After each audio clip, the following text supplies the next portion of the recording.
Met wie praat ek op Sondag aand? Baie welkom by my podcast en baie dankie dat jy saam luister.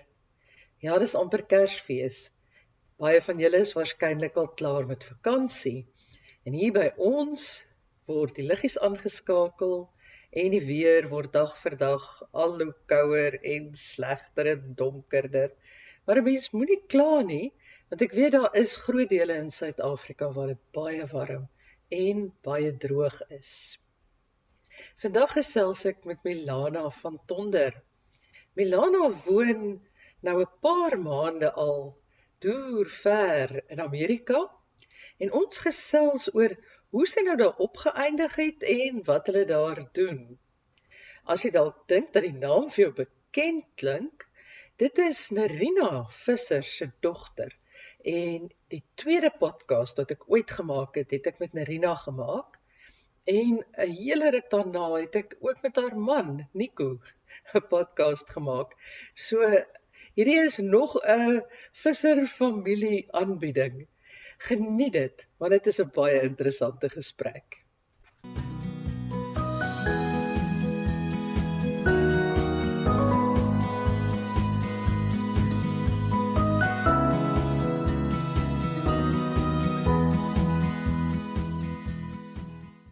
Vertel nou eers, waar bly julle? So ons het so 6 maande terug Little Rock, Arkansas toe getrek hier in Amerika. En is dit 'n groot plek of 'n klein plek? Ek het nog nooit van Little Rock gehoor in my lewe nie. Ek dink so 'n bietjie daaraan soos Bloemfontein. So daar's twee dele van Little Rock. Daar's Little Rock self wat ons is. En hier is daar so 250,000 mense wat aan hierdie kant bly. En dan aan die ander kant van die Arkansas rivier is North Little Rock, wat tegnies deel is van Little Rock, maar eintlik hulle eie stad is. En daar's nog omtrent so 300,000 mense wat daar bly. So dis nie piepklein nie, maar dis stad genoeg dat ons alles het wat ons nodig het. Maar dis very much klein dorpie gevoel van jy's uit in die natuur. Hier's 'n baie groot rivier wat hier reg agter ons woonstelblok deur hardloop. Hier's 'n klomp plekke waar jy kan gaan stap en hike. So dis 'n goeie mengsel van die twee. Nou, hoe het julle daar beland? Wat het gemaak dat julle so toe getrek het? So Andrei, my man, is 'n taekwondo instrukteur met ATA Martial Arts. So ons het 'n skool in Johannesburg gehad wat ons nou vir 8 jaar geran het. En een van die grootste probleme wêreldwyd, lyk dit my, dis in Suid-Afrika en hier in Little Rock of in Amerika ook, is daar is nie genoeg goeie instrukteure nie. En so die ATA se hoofkantoor het hom toe benader om vir hulle te kom werk, die corporate skole oor te vat met die doel om meer instrukteure op te lei, sodat hulle meer locations kan oopmaak hier in Little Rock, maar ook verder in Amerika. So ja, dis En ons die hier besluit opgedrag. was maklik gemaak of was dit vir julle moeilik om te kies? Nee, dit was een van die moeilikste besluite wat ons moes gemaak het. Vir die eerste 2 weke na hulle kontak gemaak het met ons. Ons het letterlik elke 5 minute geback and forth. Yes, it's a great opportunity. Ons hoef eers 2 keer daaroor te dink nie. Ons gaan oppak, ons gaan, all good. 5 minute later. Nee, ons kan nie ons hele lewe oppak nie. Ons kan nie alles hier opgee nie. Ons vriende, ons familie, ons besighede. Nee, kan nie gaan nie. 5 minute later. Nee, yes, maar dis regtig 'n goeie opportunity. Ons vir 2 weke het ons so elke 5 minute geback and forth. En eventually, laas jaar het ek Matthew McConaughey se boek Green Lights geluister. Ek weet nie of jy al daai boek geluister het. Nee, ek weet Chris het, maar ek het nog nie. Dis 'n fantastiese boek. Hy praat oor life is a journey. En as deel van 'n journey gaan jy groen ligte kry, jy gaan geel ligte kry, jy gaan rooi ligte kry. En as jy so oor lewe begin dink, dan begin jy die ligte vroeër sien. En jy begin sien, okay, wag, hierdie pad waar ek nou afry, dis groenligte, dis is good, ons kan hierdie doen. Maar partykeer, daar aan die ander kant, daar verder weg is daar 'n geel lig, so kom ons probeer, kom ons kyk, jy weet. En na 2 weke wat ons so geback and forth het die hele tyd, het ek toe bietjie meer oor hierdie boek begin dink en die konsep toe vir Andrei begin verduidelik. En ons het toe begin gaan, okay, let's see what happens. Kom ons kyk hoeveel groen ligte ons kan kry. En so ons met die proses begin en dit was groen lig, na groen lig, na groen lig, na groen lig, na groen lig. En ons was net soos, okay, this is meant to be, this is meant to happen. Ons is veronderstel om hiernatoe te kom. En jy weet, ons het 'n eiendom met my ouers gekoop om ons studio op daai eiendom te bou. En dit is nou al 5 jaar vandat ons daai proses begin het. En toe ons terugkyk, toe's dit net rooi lig, na rooi lig, na rooi lig, na rooi lig. En toe ons daai twee so begin vergelyk, so ons is, okay, ons weet waartoe om te gaan. Maar goed, jy het in Johannesburg het jy net gestudeer ook, dink ek, nee, jy was besig met 'n studie en Ja. jy het 'n soort van altyd 'n bedryf gehad, en jy het altyd een of ander iets waarmee jy besig was, catering of gebak, vermarkte en goed. Ja. En om dit nou sommer net alles so te los, wat doen jy dan nou?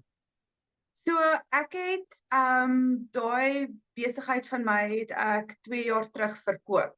Ek het op 'n punt gekom waar ek en my pa het verskriklik hard gewerk om daai besigheid op te bou en dit het net op 'n punt gekom waar mentally it was ruining me. Dit was veral deur COVID, na COVID, om so die hele tyd met mense te werk waar jou sukses is gebaseer op hulle smaak.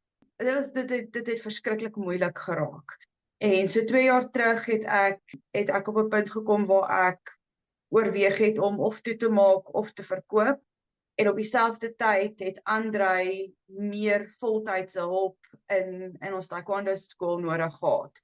En ek het gehelp soveel soos wat ek kon, waar ek kon, maar ek het voltydse hulp nodig gehad. So in September in 2022 het ek die taekwondo skool voltyds gejoin. En ja, so dit het ook die besluit baie makliker vir ons gemaak, want ek het nie die besigheid nog gehad wat ek nou nog moes verkoop of iets meer doen nie. En een van die goed wat ATA hierso raak gesien het, is dat ek en hy 'n goeie span maak en dat ek en hy verskillende skillsets het, maar wat nodig is en wat saamwerk. So dit het die besluit baie gehelp. So werk jy nou ook basies vir hulle of by hulle? Nie op die oomblik nie. So ek met my visa wat ek het ek nie 'n werkspermit nie. So ek mag volunteer, ek mag studeer, ek mag training kry, maar ek mag nie amptelik werk nie. So ek op die oomblik volunteer ek by hulle en om te help daar. En ja, hopelik sodra ek 'n groen kaart kry, dan kan ek formeel begin werk. Het julle het hulle vir julle 'n plek gegee om te bly of moes julle 'n plek soek? Hoe dit gewerk? So so Andrei het actually voor my oorgekom. So ek het nog eers agtergebly om, jy weet, net die transition by ons skool in Johannesburg te ease. So ons het vir hom 'n Airbnb gekry vir die eerste maand en mekaar gehuur vir daai maand. Want ons het na baie woonstelle gekyk in die area, maar dit is verskriklik moeilik om, jy weet, 'n plek om 'n area uit te kyk online. Jy weet, ons klomp pragtige foto's, maar jy weet nou nie hoe veilig is daai area, of is dit stil, is dit raserig, is dit naby 'n groot pad, daai tipe goed nie. So ons het op die einde besluit, ons skryf hom 'n Airbnb en dan het hy 'n maand om vir ons 'n woonstel te kom soek. Die kantoor hierso hulle het ons probeer help voor hy hier aangekom het. Hulle het mense uitgestuur om na plekke vir ons te kom kyk. Maar op die einde van die dag het ons besluit, dis maar net makliker dat ons dit self kom En dan kies. kry jy ook wat jy wil hê, né? Dan weet jy self wat jou behoeftes is. Ja. Ja, en ek het vir Andrei 'n lekker lang lys gegee van alles wat ek wat ek soek. Ek sê ek weet as daar 'n tweede slaapkamer is, sal dit nice wees. As die kompleks nie 'n swembad het nie, stel ek nie belang nie, want deur die somer is dit so gemiddeld so 45 grade hierso. Ja, nee, is baie warm. So as daar 'n stoep is, sal ek dit waardeer, en as ons 'n kaggel vir die winter kan kry, jy weet, sal dit nice wees, maar dis nou nie 'n non-negotiable nie. En hy het alles gekry, so ek was baie beïndruk met hom. Ja, nee, ek is ook baie beïndruk met hom. Het julle goede oorgevlieg of verskeep of is dit maar alles nuut gekry daar? Ons het op die einde besluit om alles nuut hierso te kry. Ons het gekyk om goed oor te bring, maar dis verskriklik duur. En op die einde van die dag, ons visas op die oomblik is net vir 3 jaar geldig. So daar is nog steeds 'n kans wat ons moet terug gaan Suid-Afrika toe, en ons is nie lus om alles hierdie kant toe te bring net om dit weer te moet oorvat nie. So ons het besluit ons sal vir nou eerder alles nuut koop, en as ons dan weet daai groen kaarte het en verseker is dat ons wel gaan bly, dan sal ons goed oorbring. Sou jy graag wou bly? Ja. Hoekom? Ja. Little Rock is die mense hierso is ongelooflik vriendelik. Hulle noem dit ons is deel van die suide, so hulle noem dit die Southern Charm. Maar die mense is verskriklik vriendelik. Jy weet, die ouers van die studente hier, almal gaan uit hulle pad uit om in te loer, hoe gaan dit met ons, het ons iets nodig, vir ons recommendations te gee van waar is goeie parke om te gaan stap of te gaan hike, of wat 'n goeie restaurant. En die mense in die kantoor hierso, ons werk nou vir jare lank met hierdie mense online. Jy weet, via e-mail, elke nou en dan is daar 'n Zoom meeting wat ons het, en die mense in die kantoor hier het genuinely uit hulle pad uitgegaan om ons te verwelkom hierso, om ons deel te maak van die community wat hier is. Hulle kyk uit na ons, hulle reik uit, en ons voel tuis hierso. Ons voel rustig. Ons altyd onlangs besef, ons het in Johannesburg verskriklik baie anxiety gehad. Like daai constant high pressure, high pace, beweeg, daai werk nie vir ons nie. Hierso lewe is baie rustiger hier in Little Rock. Ons het 'n beter work-life balance.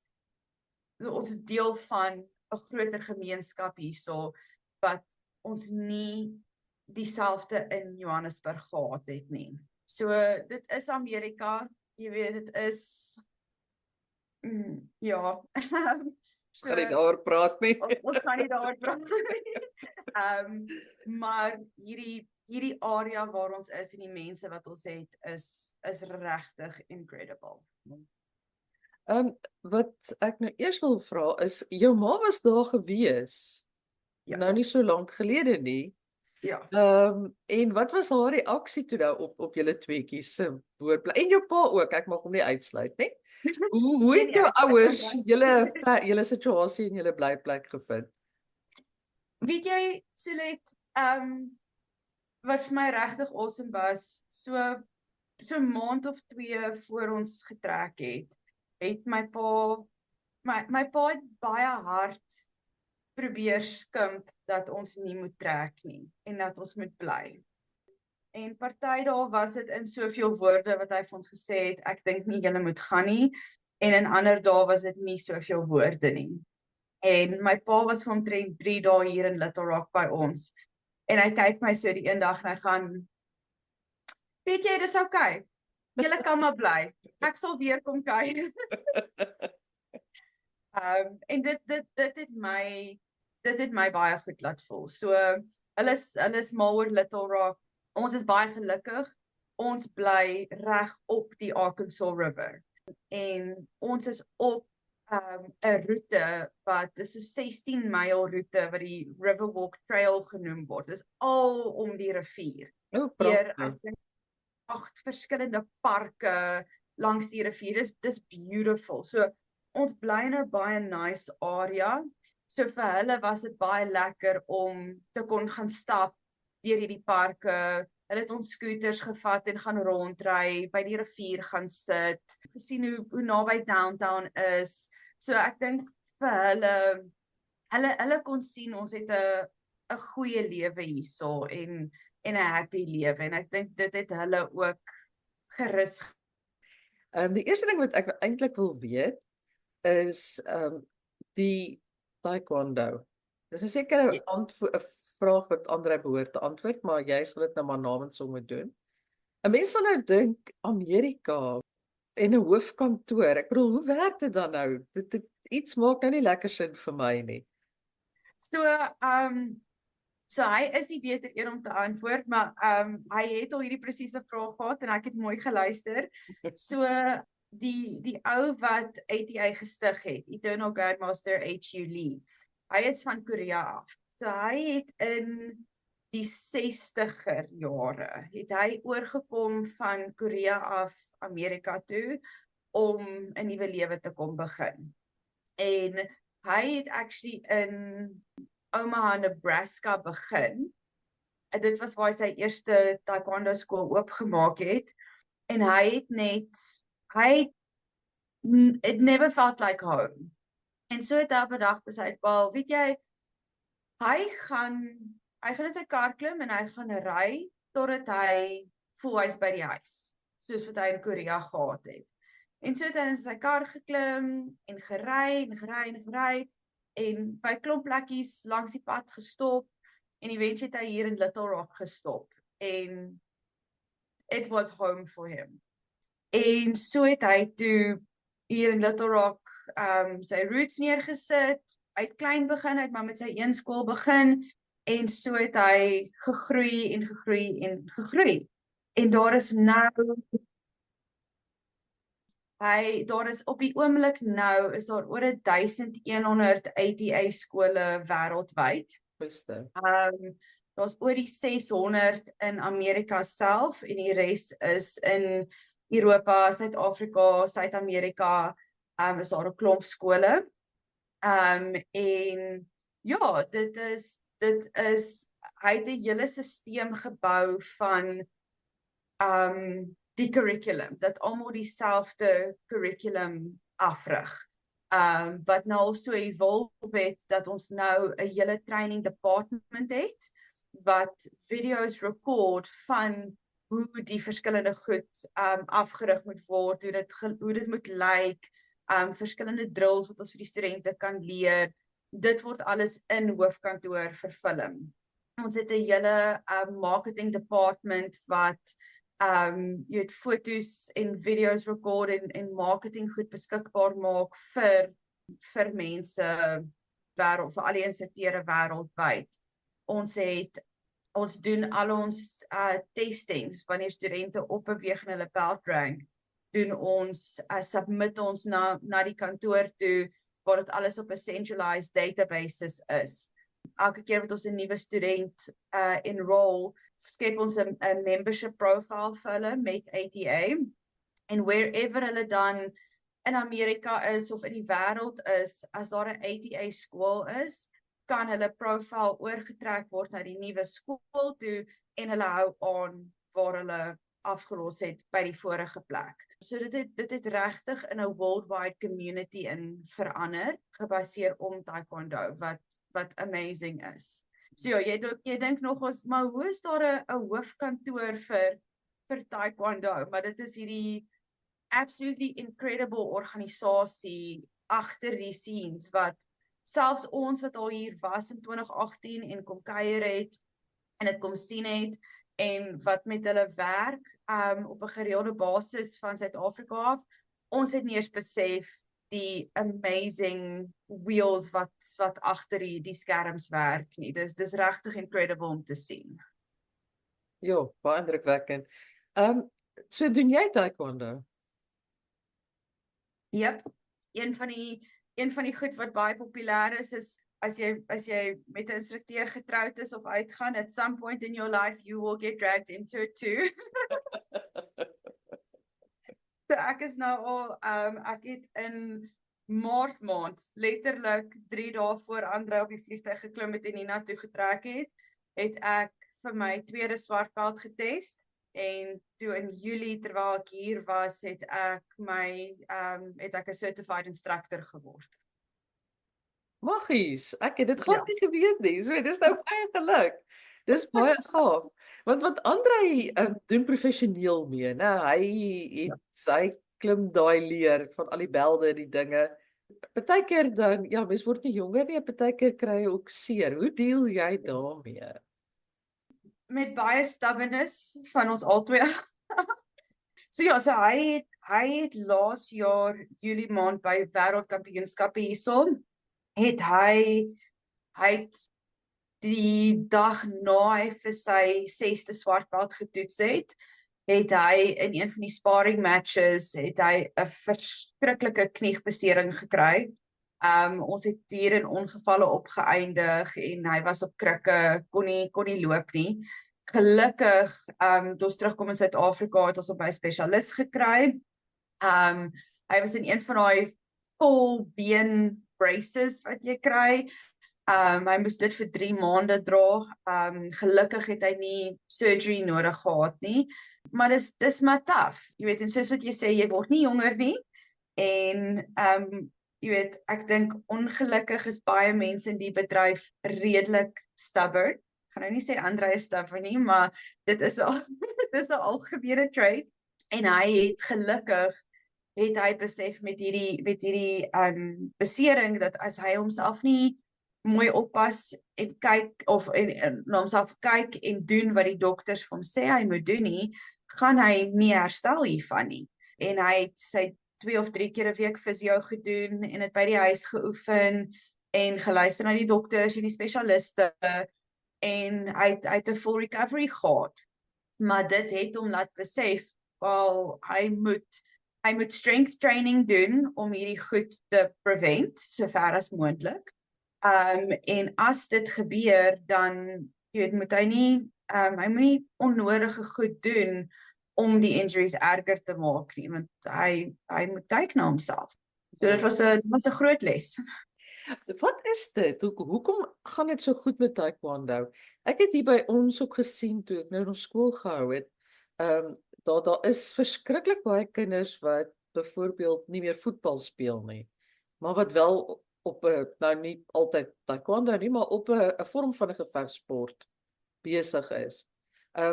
Hoekom is daar so 'n dryf vir die tipe van sport, martial arts?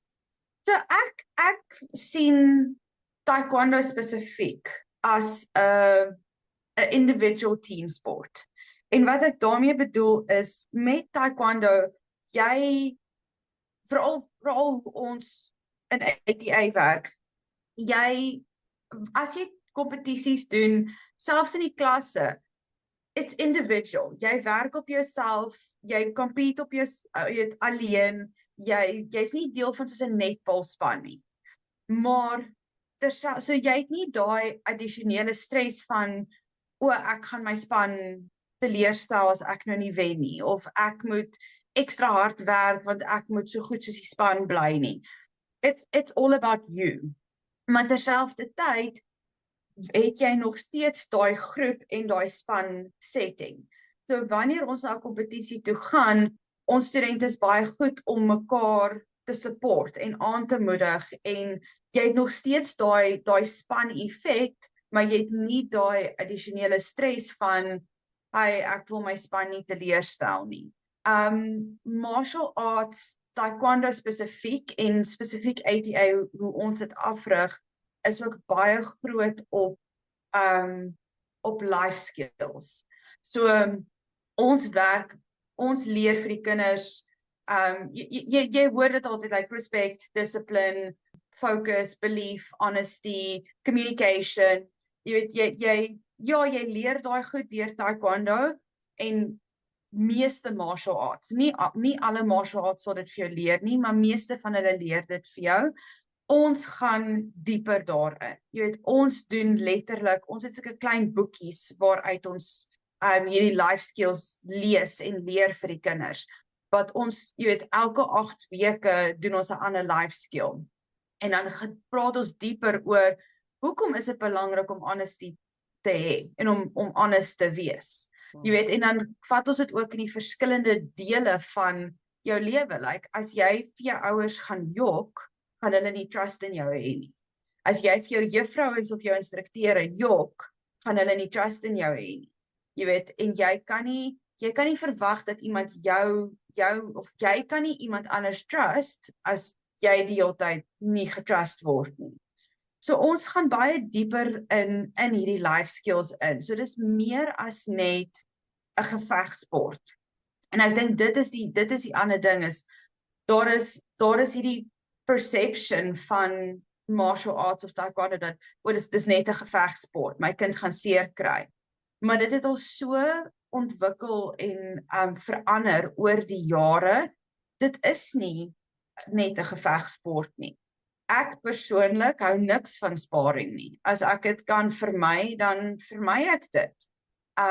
Ons het 'n ander deel van sparring wat combat sparring is wat hierdie gaan sleg klink, maar dis basically like 'n baie dik padded stok en dan slaan ons mekaar regtig hard daarmee. Like, it's really fun. En dit geniet ek. Maar die actual sparring waar ek iemand moet skop en slaan, ek hou niks daarvan nie. So dis baie meer as net 'n gevegsport. Is daar 'n bepaalde skill in dat jy jouself beter sal kan verdedig in 'n gevaarlike situasie, of is dit nie regtig iets wat jy oor nadink nie? Nee, so definitief. Ons eerste les wat ons altyd vir die kinders leer, en dit is 'n continuous les wat ons vir hulle leer, is jou beste vorm van self-defense is om nie in 'n situasie op te eindig waar jy jouself moet defend nie.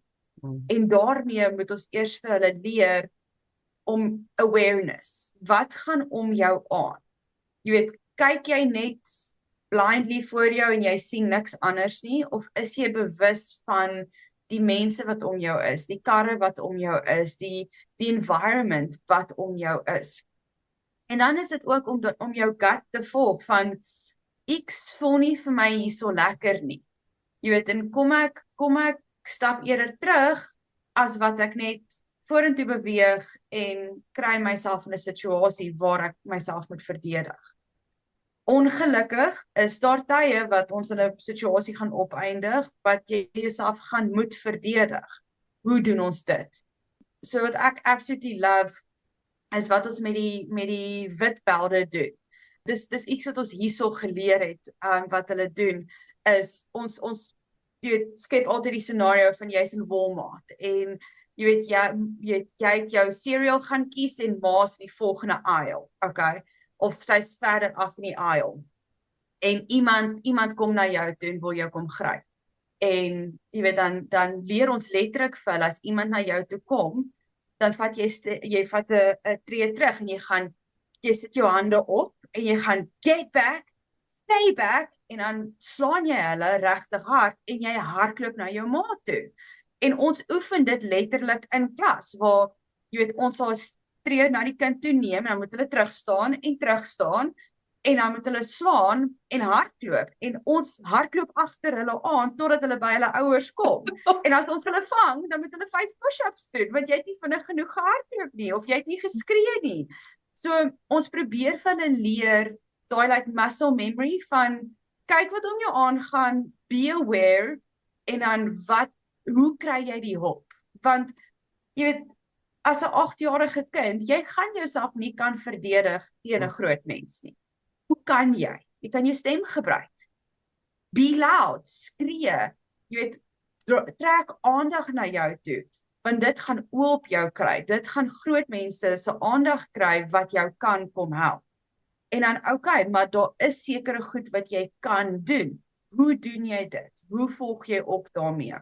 So 'n groot deel van wat ons doen is daai awareness en is daai personal safety. En vir kinders dink ek leer ook 'n groot mate van dissipline. Nou nie net selfdissipline nie, maar ook dissipline binne 'n groepsverband. Ja, ja. Weet ons dis veral met ons jonger groep, met die kinders wat so 4 tot 6 jaar oud is.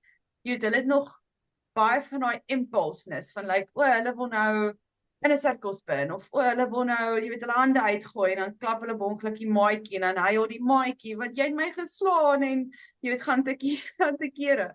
So ons leer vir hulle daai van jy weet ja, ons weet jy wil dit doen en daar is 'n tyd en 'n plek en jy kan na klas vir my wys, maar op die stadium het ek nodig dat jy nie jou arms so rondgooi nie en nie jou maatjie slaan nie.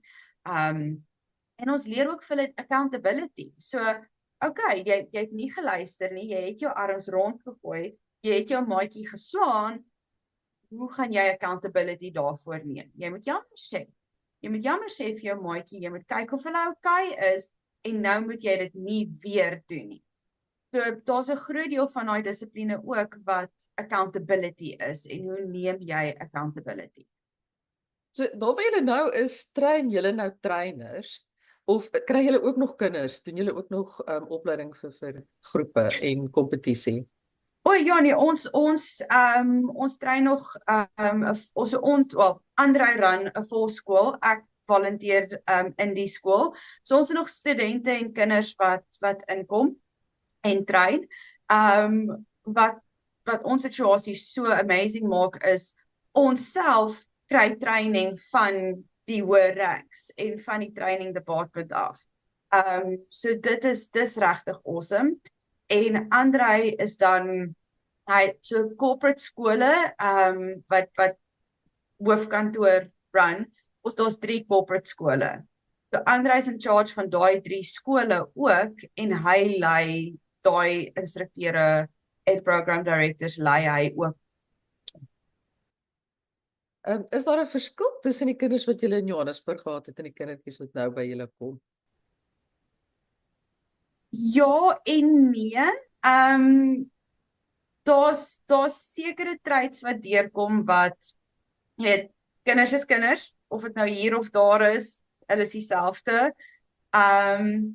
Jy kry maar jou kinders wat moeilik is, wat disrespectful is, maar dan kry jy ook jou kinders wat regtig amazing is en jy weet goeie kinders is. Ek dink hier ek dink die studente hierso is in die meerderheid is hulle meer polite en respectful. Want ek dink dis very much die Southern charm. Jy weet die kinders word grootgemaak met jy sal sê yes ma'am, yes sir. Jy weet dit is thank you, please. Dis nog very much daai ek wil amper op sê daai old school charm. Waar ek dink in Suid-Afrika baie van die kinders word nie noodwendig so groot gemaak nie. Maar ons is al baie keer gesê en gewaarsku, nie alle kinders in Amerika is so nie en nie alle plekke in Amerika is so vriendelik en respectful soos hier nie.